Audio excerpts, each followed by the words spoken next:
Bem-vindos ao Globaliza, seu canal do YouTube, hoje na companhia de Márcio Câmara, para discutir um assunto importante da semana que movimentou o mercado, que foi o boato sobre a provável saída do ministro Paulo Guedes.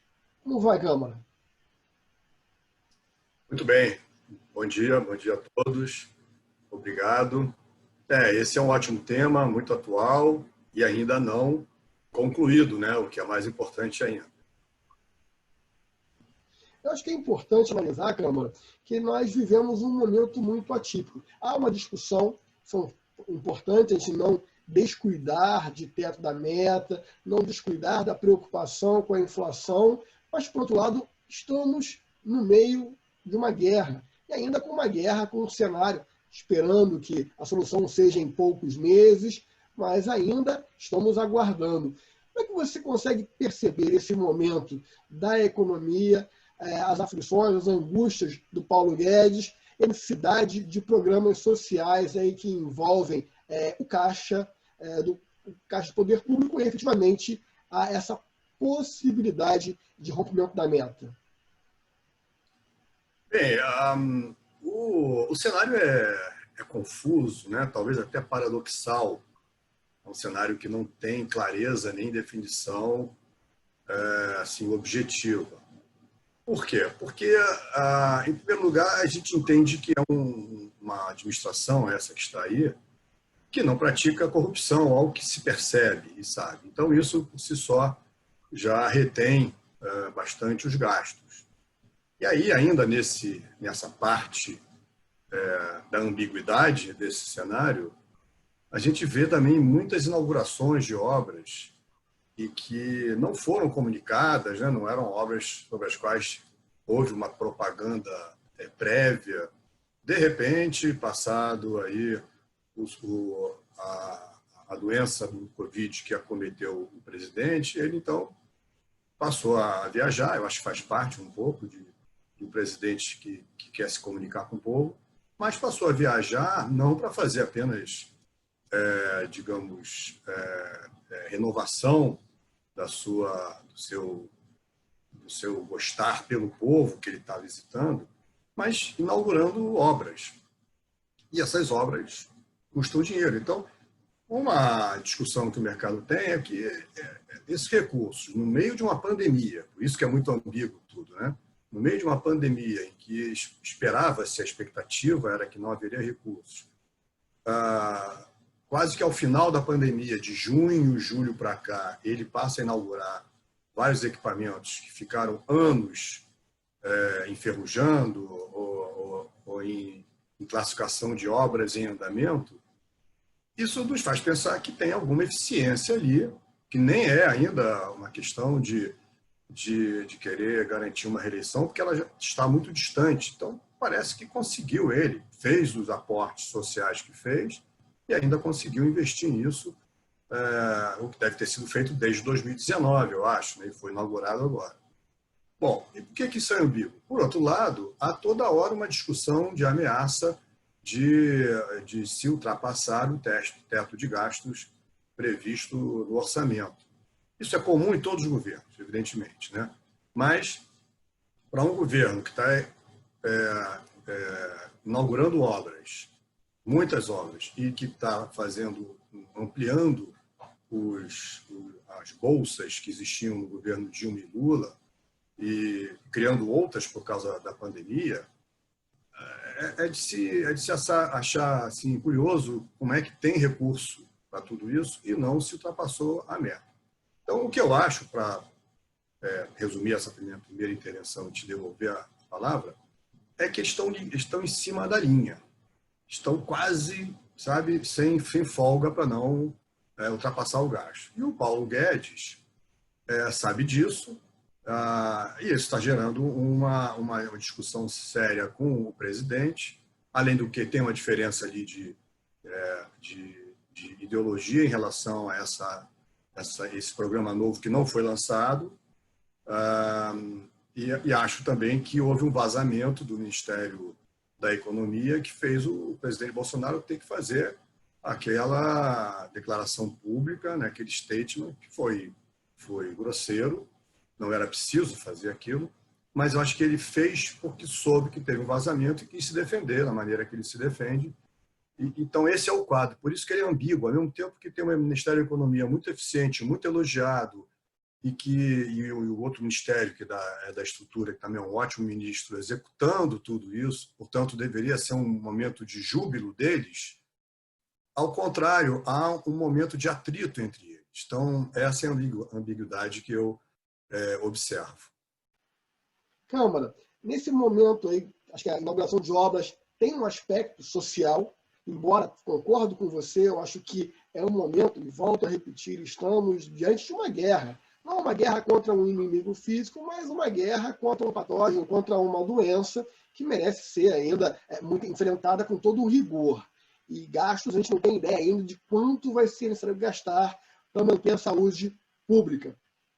Mas, por esse lado, a relação do Poder Executivo com o Legislativo, Paulo Guedes, já com quase 2 anos à frente do Ministério, acompanhou a eleição, a relação dele não mostra ainda um pouco de ingenuidade no aspecto político? Sim, o Paulo Guedes é um técnico, né? Ele é um economista, não é um homem de ciências sociais, embora haja ciências sociais na cadeira da economia. Ele também é muito assim, primariamente reativo, é da natureza dele. E esse até acho que é um marketing dele, inclusive, né? Tem um certo aspecto, vou pedir licença aqui, poética, a figura do professor Pardal da nossa juventude, né? Então, ele tem um pouco isso, e isso confere a ele um ar de autenticidade também. Então, ele também é muito bem preparado, portanto, às vezes se torna arrogante, prepotente um pouco, próprio dos grandes profissionais ou grandes gênios, exagerando, evidentemente. Então, eu vejo nisso a raiz dessa falta de habilidade política de lidar com o Congresso. Aparentemente, ele também já inicia esse trato com o Congresso com a posição dele própria contrária. Ele tem uma certa repulsa ali ao Congresso, tem que fazer um certo esforço para lidar bem. Houve essa aproximação recente do governo Bolsonaro com os 2 membros do Congresso Nacional, né, do Senado e da Câmara. É uma aproximação que eu achei um pouco rasa naquela apresentação pública de poucos minutos, em que o Paulo Guedes ficou calado. Ele estava ali emprestando, basicamente, o seu capital técnico. Então, está tendo uma aproximação. É uma boa notícia. O mercado reagiu bem naquela ocasião, isso tem 2 semanas ou 3. É uma boa notícia. Quão isso tem de verdade, não sabemos, mas é uma necessidade de ter essa aproximação entre os dois, tantas reformas a serem feitas. Quanto ao gasto em cima da pandemia, acho que sim. Eu acho até que ele desrespeitou a determinação legal do Supremo e acabou aportando equipamentos de municípios e tools, kits de proteção aos estados. Ele gastou dinheiro com isso, ainda tem isso, né? Então, eu não sei se está faltando um pouco de conservadorismo para deixar uma reserva pelo que ainda pode vir de demanda de gastos ante a pandemia, que é um dos seus pontos. E aí, se for esse o caso, infelizmente, vamos ver um colapso mais à frente. Ou se, enfim, tem alguma reserva que a gente não saiba, ou a terceira hipótese, que é um pouco o que você falou, se eles estão muito assim, confortáveis com tudo e não agindo com a prudência que deveria agir. Então, essa também faz parte desse paradoxo todo aí. E nessa salada de informações, temos uma discussão agora que é a prorrogação do auxílio emergencial. E há até um debate, obviamente, que não há como não fugir de uma politização. Aqueles que são contrários ao governo colocam com uma campanha assistencialista, já visando a próxima eleição. Outros que, obviamente, são favoráveis ao governo vão analisar que é uma cidade premente diante do desemprego, a movimentação do mercado, necessidade de manter o comércio funcionando. Como é que você vê essa questão? Será que nós estamos antecipando a tua visão enquanto contabilista, enquanto auditor, especialista nesse tipo de mercado? Estamos perigosamente flertando com a inflação? A, a emissão da nota de R$ 200, uma das justificativas técnicas é que, como houve uma liquidez muito grande, repentina e aguda no mercado, desde o início do auxílio, agora com a postergação também, ele precisou botar moedas, né, que é o drive que circula o dinheiro. Isso gera a inflação, evidentemente a inflação técnica vem por emissão também, em que você tem os mesmos agentes econômicos presentes no mercado, as mesmas forças da economia presentes, que não se multiplicaram na velocidade da multiplicação de injeção de recursos no mercado com a emissão dessa moeda nova, mas e que, portanto, passou a ter mais moeda num dado momento no mercado do que fatores, bens e serviços de produção. Isso, matematicamente, gera inflação técnica. Pode ser. Com a recessão, a inflação tende a se retardar. Então, um mal pode anular o outro. Você tem uma possível inflação por emissão de moedas sendo formada, mas tem uma recessão que não ainda se corrigiu, apesar da retomada que se verifica, que faz com que essa inflação não apareça. Espero que, se a inflação não aparecer logo e a retomada vier com a força que tem que vir mesmo, porque houve uma recessão aguda, forçada, nunca vista antes, pode ser que aí você equipare, né, a quantidade de dinheiro em circulação no mercado com os novos volumes de produção já reconquistados com essa retomada. E aí a inflação não viria. Mas é um risco, sim. Eles estão flertando um pouco com o aumento da inflação, que seria muito ruim, que a gente já está sem inflação alta há muito tempo, inflação em níveis europeus e taxas de juros idem. Isso foi corrigido, é melhor deixar isso corrigido em vez de botar isso em risco. Para você que nos acompanha, o Brasil já viveu, e não tem tanto tempo assim, um período chamado de hiperinflação, o que corroía, eu não vou nem dizer mês a mês, os parcos de vencimento da população, mas quase que semanalmente ou diariamente. Era uma luta insana. Quando você ia ao mercado pela manhã era um preço e à tarde era outro preço. É a parte nefasta aí dessa coisa que é a inflação, que realmente deve ser controlada. Eu acho que isso é uma preocupação do Paulo Guedes. Eu acho que isso, de certa forma, tira o conforto dele e o coloca numa situação sempre de estar em modo de ataque, buscando ser o guardião das contas públicas, o que é muito positivo. Efetivamente, tem que aprender um pouco ainda o trato com o legislativo e o respeito a um outro poder, né? Falar que o Senado estava praticando um crime, efetivamente é a opinião dele, a opinião que se respeita, mas não é o que se espera de um ministro de Estado. Como esses temas são muito transversais, Câmara, você trouxe agora a lembrança da nota de R$ 200, e muito a ver aí com essa questão de economia, do movimento do mercado, não necessariamente do Paulo Guedes permanecer ou não. Eu faço duas provocações a você. Uma ligada ao nosso tema central. Paulo Guedes está próximo do precipício ou tão seguro quanto no início? E o segundo provocação, e você responda na ordem que você preferir.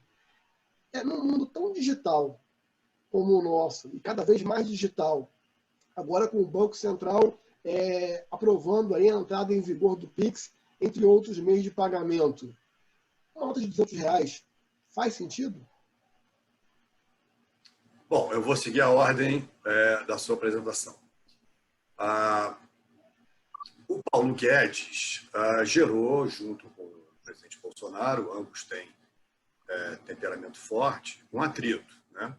No momento em que, volto a dizer, as situações estavam favoráveis, né? Nós não estamos vivendo aquele fatídico dia em maio da saída do ex-ministro Sérgio Moro, em que se falava do impeachment já do presidente. Na mesma tarde, o presidente foi à televisão e fez um statement muito interessante, né? Calmo, tranquilo, que não é muito o estilo dele, ele conseguiu ali já neutralizar muita coisa. E daí para frente, obviamente, as notícias vieram a confirmar que não tinha tudo aquilo que o ex-ministro Sérgio Moro falava. Então, daquele momento até agora, houve um crescimento dessa administração, de tudo, inauguração de obras, em aporte de recursos, à população desassistida, e isso gerou aumento de popularidade. Tudo isso é um momento importante, interessante, que todo governo almeja. Então, é muito estranho que exatamente nesse momento venha a haver uma ranhura no relacionamento entre o presidente Bolsonaro e o ministro Paulo Guedes. Acho muito estranho. Então, houve alguma coisa, a gente tem notícia de que talvez técnicos que trabalham com ele tenham vazado preventivamente o plano dele, aí o presidente Bolsonaro foi obrigado a fazer em público aquela frase que ele falou, de que não vai tirar dos pobres para dar aos paupérrimos. Não era necessário fazer aquilo daquele jeito, ele podia pegar um telefone, ligar para o Paulo Guedes e resolver tudo. Mas ele preferiu ou precisou dar uma resposta em público. Então, isso tudo são discussões desnecessárias no momento que o governo vem bem, né? E eu acho que não parece tão provável assim a saída do Paulo Guedes. Por quê? Porque o presidente Bolsonaro estendeu o prazo que ele havia oferecido ao Paulo Guedes quando aconteceu esse distanciamento entre ideias sobre esse novo auxílio. Ele estendeu ao Paulo Guedes mais tempo para ele preparar o que ele acha que deve preparar, e provavelmente ele vai fazer isso, Paulo Guedes, mais alinhado com o presidente. Então, isso é um gesto que já alude que haverá uma reaproximação. Em face a isso, o mercado reagiu positivamente no final de ontem, no dia de ontem, também por fatores externos. E não esquecendo, você falou muito bem, além de ser final do mês, mas toda sexta-feira tem muita gente que faz o seu resgate, deixa na conta da corretora para passar o final de semana tranquilo, porque não sabe o que vai acontecer nos pregões da China e do Oriente e da Ásia, de modo geral, no nosso domingo aqui, que lá já será segunda. Então, tiram o dinheiro e aí tem um movimento de baixa técnica ali por causa de resgate. Mas não houve isso. Sexta-feira normalmente cai no último período, 5 horas da tarde cai. Nessa sexta não caiu, subiu 1 ponto alguma coisa, estabilizou nos 102 mil pontos, tinha flertado com 99 mil pontos o índice BOV, e então o mercado fez uma interpretação positiva quanto a essa extensão de prazo que o presidente concedeu ao ministro Paulo Guedes. Acho menos provável agora que aconteça uma saída do ministro Paulo Guedes. Pode acontecer, mas acho que está menos provável do que antes. Em relação aos meios de pagamento? Sim, perdão. É estranho, realmente. A emissão de moedas, enquanto o mundo está indo para o caminho oposto, só faz sentido por uma necessidade pontual e inevitável no momento. É a única coisa que eu vejo. Você precisa dar liquidez à economia por uma injeção absurda. E não foi só o governo, né? Foram os bancos também, que pegaram suas reservas e aquele programa que a FEBRABAN instruiu os grandes bancos, parece que injetaram alguma coisa como algum trilhão de dólares na economia do Brasil e no mundo inteiro, se eu não me engano, 10 trilhões de dólares em programas similares que os bancos dos outros países fizeram também. Então, tem um excesso de liquidez. E agora, você ainda concedendo mais direito de saque, né, pelo aplicativo da Caixa Econômica Federal e do Banco do Brasil a esses programas de subsídio, né, e de benefício a uma população desassistida, você tem que assistir, dar assistência, eu acho que aí as pessoas vão ter que resgatar os recursos e precisa ter liquidez, né, nesses bancos. É o que eu vejo, a única forma que eu vejo de você ter uma aguda emissão de moeda nova agora, mas temporária. Eu espero que a economia possa dar funding, né, fundamentar essa emissão de dinheiro, de moeda, aumentando a sua produção. É a única forma de escapar de uma inflação. Bom, eu me sinto muito confortável a falar, assim, a opinar sem um embasamento técnico. Eu não sou economista, não sou contabilista, mas a minha percepção é de certa estranheza em relação à cédula em si, ao valor nominal da cédula, até porque é um valor que você pouco vai utilizar no mercado, você vai ter que fazer troca por valores menores. Então, causa uma certa, para mim, perplexidade sobre isso. Não, repito, não sou especialista em finanças, mas como cidadão, como usuário dos meios de pagamento, eu acho que os meios de pagamento eletrônicos hoje, com muito maior facilidade, viabilizam a circulação de riquezas do que uma nota com alto valor, R$200, que não é qualquer cidadão que pode portar aí uma dúzia de notas dessa na carteira com tranquilidade. Então, parece, a meu sentir, um ato um pouco contraditório do Banco Central, mas, enfim, deve ter fundamentos para isso. Vamos aguardar aí os próximos meses. Câmara, estamos aí no meio da pandemia, com um horizonte um pouco mais esperançoso. Várias vacinas têm aí mostrado a grande probabilidade de eficácia. O Brasil está um país barato, o que tange seus mercados, se comparado com outras economias que já partiram na frente numa retomada. 2021, numa tentativa mágica de antever o futuro, que é meramente especulativo de nossa parte, mas com a tua experiência, teu olhar técnico, e vendo o que nós já passamos até hoje na história do Brasil, o nosso potencial, qual é a sua expectativa para o próximo ano? Bom, eu tenho dois parâmetros para te responder. Eu sou sócio de uma empresa de consultoria, de compliance. Eu estou recebendo a cada mês mais solicitações, né? Até porque as leis de regras de compliance estão bem reforçadas. Tem uma recente regulação da CVM de dezembro de 2019.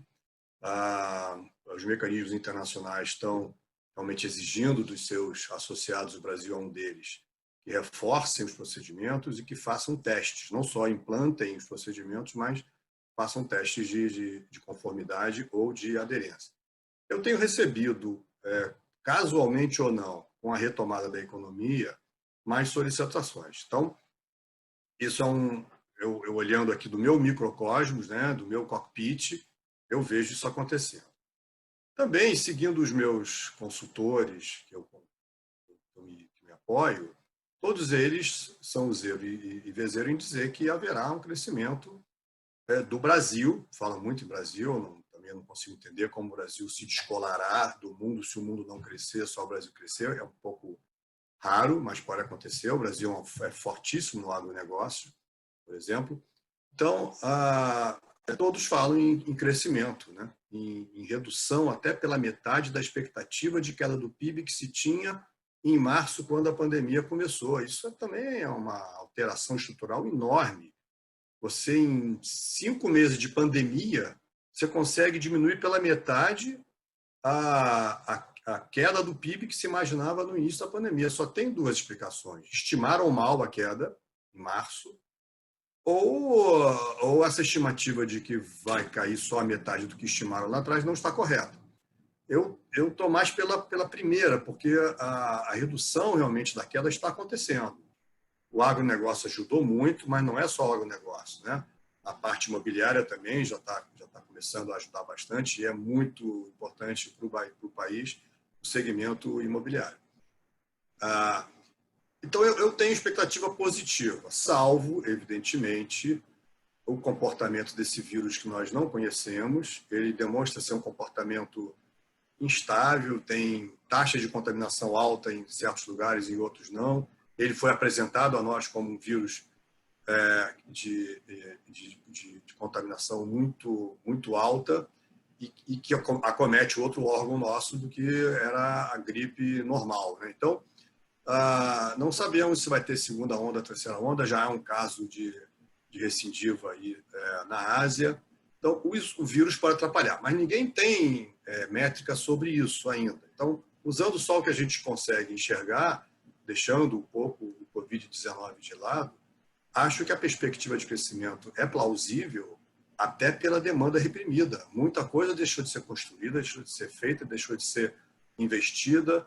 planos de investimento deixaram de ser feitos pelas empresas e eles serão feitos, porque a população aumentou, você tem uma demanda já no status anterior reprimida, com um acréscimo digamos, repressão dessa demanda nesses 6, 7, 8 meses. Então, me parece que deve ter um crescimento, sim. Eu tenho também esse mesmo sentimento, essa mesma expectativa positiva em relação ao futuro. Acho até que aqueles setores que foram, utilizando aí uma metáfora, mais comprimidos, como turismo, aviação, hotelaria, também, quando essa crise passar, eles vão expandir com mais velocidade do que outros que estão já reagindo. Então, a gente vai ter aí grandes oportunidades pela frente. Eu acho que isso também é uma palavra nossa aqui de esperança, uma esperança moderada, uma esperança com cautela. Obviamente, a gente não está aqui num sentimento de que o problema já passou. Ao contrário, acho que a gente ainda lamenta as pessoas que estão perdendo a vida e a gente quer que, na verdade, esses números tendam a zero. Essa é a nossa expectativa do Globaliza. Muito importante, até comentando agora há pouco, temos uma audiência muito vasta, né? Tem me surpreendido ao longo do tempo, pessoas, Rodrigo, mandando mensagem de Washington, Fabiana, de Lisboa, comentando como as economias nesses países estão reagindo de forma diferente na Europa e nos Estados Unidos. Câmara, eu quero deixar um espaço agora aberto para suas considerações amplas sobre o tema aí, porque a facilidade do Globaliza é exatamente trazer esse assunto tão árido, que é economia, política, com um linguajar tratado de forma que não perca o conteúdo, mas ele se torna mais palatável para aqueles que nos acompanham. Perfeito. Eu acho que nós estamos hoje, no nosso evento de sábado, já divisando uma luz no final do túnel, sendo muito assim comum, né, numa linguagem comum, sem entrar muito em detalhes técnicos, mas a percepção, e percepção também faz parte da economia, é o que move a Bolsa, por exemplo, a percepção é de que estamos voltando ao status anterior. Algumas atividades até já reportam que estão no mesmo nível pré-pandemia, o que também é uma surpresa, né?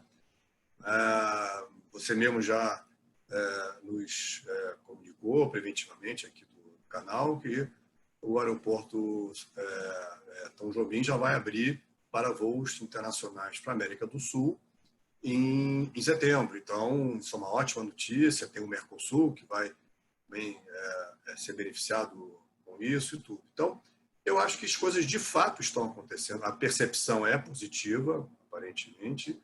Parece que a curva da Covid se estabilizou. Vamos esperar. A nossa curva é diferente dos outros países, não é um pico e vale, é um platô. Lembra o nosso Planalto Central, né? Sobe, fica no Planalto, está nesse Planalto e a tendência é que ele caia.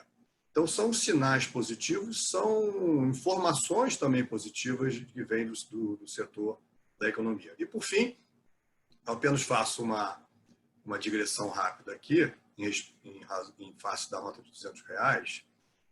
Eu fiz um comentário há pouco, dando conta que o presidente Bolsonaro não deveria, em público, ter expresso, da maneira que expressou, a sua antítese ao plano do ministro Paulo Guedes. Achei que ele podia fazer de maneira diferente. Eu também faço um comentário de conceito semelhante àqueles que atacaram a emissão da nota de R$200, não pelos fatores técnicos, e sim por causa do lobo-guará. Então, eu acho que esse é um ataque que acaba desmerecendo a oposição sequente à emissão da nota, que faz sentido existir, mas esse ataque ao lobo-guará não ajuda a que as críticas adequadas sejam aceitas também. É um comentário muito oportuno, né? Eu acho que, por parte de todos, e esse é um assunto que, para você que nos acompanha, é um bastidor aqui nosso Globaliza, que é a diversidade de opiniões. Então, falávamos mais cedo, eu e Márcio, como é importante a troca de opiniões, a troca de opiniões plural, ainda que sempre respeitosa, sempre buscando. Então, assim, por parte da oposição, é lícito, é justo que faça, sim, suas críticas ao andamento do governo. Acho que não há governo perfeito, Mas eu acho que as críticas têm que ser fundamentadas e críticas sempre com viés positivo, construtivo, e não do quanto pior, melhor. Às vezes, busca-se assuntos paralelos, assuntos que, na verdade, refogem ao foco central. Podem até ocorrer imperfeições no caminho. Aqui nós não vamos tapar o sol com a peneira, como se diz na linguagem popular, mas eu acho que o ponto que o Márcio levantou é o seguinte: a nota de R$200 tem pontos positivos? Provavelmente sim. Tem pontos negativos? Provavelmente sim. Vamos discutir o que é melhor para o país, vamos discutir o que é melhor para a economia, vamos discutir o que é melhor para os meios de pagamento. E, obviamente, nunca tirando da frente, sempre contextualizando que vivemos um momento muito atípico. Então, algumas soluções, eventualmente, adotadas neste momento, como o Márcio colocou, são temporárias e não perenes. Márcio, quero agradecer muito a sua participação no Globaliza, você que prestigia muito aqui, traz um conteúdo com muita precisão técnica, sem trazer aí um economês aí que dificulte a nossa interpretação. Muito obrigado. Eu quero deixar espaço para a sua saudação final. Isso, não, eu que agradeço, doutor Fábio, é um prazer sempre estar aqui todo sábado. Agradeço a presença de todos que nos assistem, nos engrandece e nos reforça para continuar fazendo esse evento todo sábado. E desejo a todos, então, um bom sábado, um bom final de semana e que tenhamos uma semana seguinte melhor do que essa que está terminando. Também quero agradecer muito, mais uma vez, ao Márcio. Quero agradecer a você que nos acompanha. Peço que você curta o canal, compartilhe, comente. Envie seus comentários, que são muito relevantes. Pontos que nós possamos aqui aprimorar aqui, para trazer esse debate de forma mais adequada para você que nos acompanha. Muito obrigado a você no Brasil e no exterior. Fico muito feliz aí com os brasileiros em todos os cantos do mundo que tenham acompanhado o Globaliza. A todos, uma boa semana.